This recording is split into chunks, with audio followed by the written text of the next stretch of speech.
Hello everybody, welcome back to Screenstars and welcome to another PlayStation 4 review. Today's review is for Warhammer Vermintide 2. Now, I did a gameplay video of this a week or so ago, maybe a little bit longer.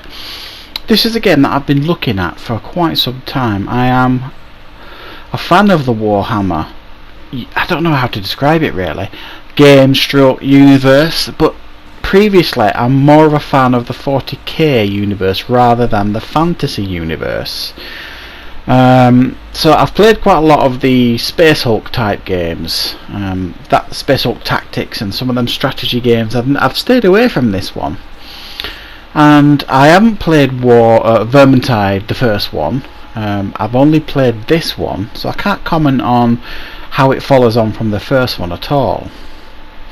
And essentially this game is almost like a fantasy version of Left 4 Dead. If you've played that game, Left 4 Dead, it's a co-op game if you want it to be a co-op game. So it can be you and 3 other players going against wave after wave of enemy on different stages, stroke missions. Or you can play it single player and the other characters are like bots, if you like. So you will still have the other characters in the mission areas with you, and to be honest, I actually find them really effective. They don't just wander about aimlessly. The AI isn't ridiculously bad or anything like that for these AI players that you're playing with. They actually work pretty well, and they do the things you expect them to, and they will take out enemies that you're not focusing on and all this kind of stuff. So if like me personally, I've always held off buying this game in the past because of the co-op element. I don't like multiplayer games. I just don't like multiplayer games. I don't like playing with other players for the most part, because generally speaking, quite a lot of the times they're idiots. I might be doing people a disservice there, but I think it's fair to say the gaming community as a whole can be a bit trolley. So I don't tend to play multiplayer games very much anyway, certainly. So that's why I've always stayed away from this. But once I found out that you could play it single player, I thought, well, I'm going to give it a go, especially because it was in a really good sale. Like, I paid £7 for this in a sale in the PlayStation Store. So I thought that was a steal, and I've got to say I've put a good many hours into this game now, and it is wildly addictive and hugely entertaining. I'm really delighted that I got it.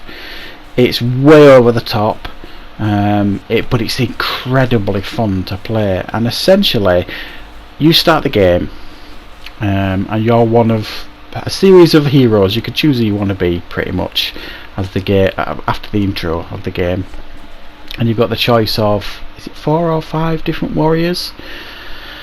So you've kind of got like the traditional swordsman type guy, like the knight, and you've got like a rogue, and you've got like a distance guy, like a sniperish type person, and then you've got like a magician, mage type thing. So you've got the usual things that you expect in fantasy games. There's nothing revolutionary here about any of the characters, and most, if not all, of the characters have both got close range and distance weapons. Now, for the most part, I've chosen like the knight character. So you've got like a double-handed sword, and from a distance you've got like a blunderbuss type pistol or a rifle. As you progress through the game, you get better weapons, swords and shield, rifles, better guns, better armor, all this kind of stuff. And the more you level up, the better equipment you can find, and you can do all the things you expect in games like this. You can craft new equipment, you can craft attachments, all the stuff that you expect in a game like this, like a fantasy type game. There's nothing here after playing this that was a mechanic I didn't understand. It's all very standard stuff. You know, you've got like your necklaces that you can wear that you can upgrade to better versions. It'll give you different attributes and different skills, so different armors. If you've played games like this before, it will be very familiar. So the game essentially revolves around you. You start off in your hub, and you can do a lot of things in this hub. You can upgrade your weapons. You open chests, loot boxes, all that kind of stuff. There's no microtransactions in here. It's all stuff that you earn in game, if you like. And you walk around your hub, and then you'll basically go to a mission area, and then it will ask you if you want to go in with 4 human players, you and 3 other human players, or if you don't.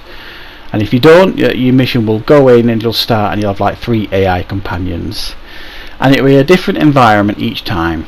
It's like a mission area, quite large mission areas, and they're quite linear. You've got to get from A to B, and you've got to take out wave after wave after wave of enemy, and that's it. You go from beginning to end. You'll have certain things you've got to do. You might have to unlock bridges and to be able to progress forward to the next bit, to the next bit, to the next bit. And once you've achieved everything you're supposed to do in that level, whatever it may be, and it's nothing particularly taxing, might be releasing prisoners, like I say, it could be any number of things, but nothing is more taxing than basically kill all these hundreds of enemies and go to the next bit, kill these next enemies and go to the next bit. And the different waves of enemies can depend. You could have like little rat creatures that are, one swing of the sword and you'll take out 5 or 6 of them, or you could have more heavily armoured. To be honest, it's very reminiscent, I think, or it certainly reminded me of Lord of the Rings, much of this game, and I'm sure Warhammer fans will be shocked by me saying something like that, but that's what it felt like to me. It felt like I was in a scene from Lord of the Rings. You literally, one swing of the sword, you're taking out 6 or 7 bad guys, or you can do a strong strike and you just knock them flying. You've got some special abilities that you can use depending on which character. That it's like a rage meter. Once it fills up, you can let it loose and do a special attack to take out waves of enemies. And it's just fun. It's just a fun game to play. It's not particularly, I don't know, it doesn't really change it up that much, so it's quite predictable, and it's a bit rinse and repeat, and it's a bit like that, but the gameplay is so fun to play, you don't mind it so much that it's quite repetitive, because they do give you lots of enemy varieties, and you'll get like this huge boss now and again that's really difficult to kill, and that really takes all of you to focus your efforts on this big huge bad guy, this huge creature that comes charging at you. But I really am finding this game very, very entertaining. It's one of those games that you could put on just for an hour, maybe 2, go through 1 or 2 levels, have fun hacking and slashing hundreds of bad guys. Your companions come out with snappy one-liners.